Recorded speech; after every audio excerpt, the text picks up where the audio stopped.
Bumuo na kami ng mga team actually para mag-monitor sa mga casino, sa mga restaurant, sa mga public places na pwedeng puntahan ng mga VIP na may kasama ng authorized na security escorts.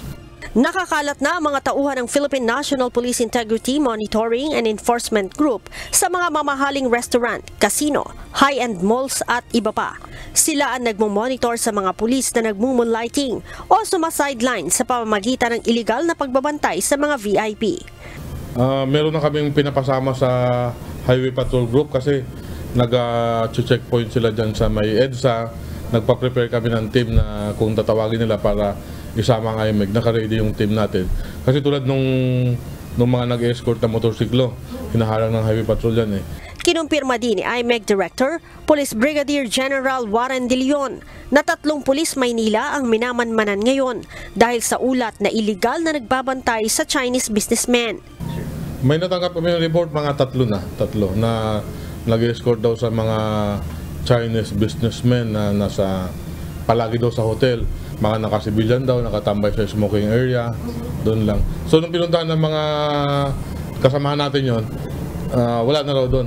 Pati yung mga security guard tanong na kinonfirm nila na dati daw yung mga ganong tao nandun, pero ngayon wala na. Paulit-ulit na babala ng IMEG sa mga pulis na mahuhuling nagmumoonlighting.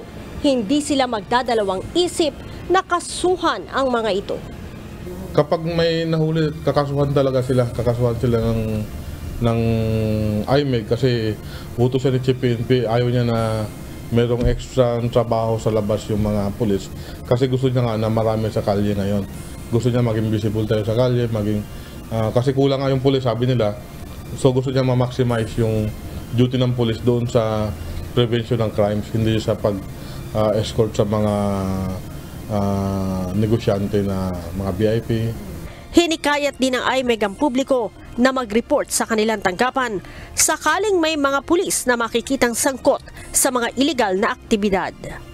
Leia Ilagan, UNTV, News and Rescue. Diyos ang aming sandigan, serbisyo publiko ang aming pinahahalagahan.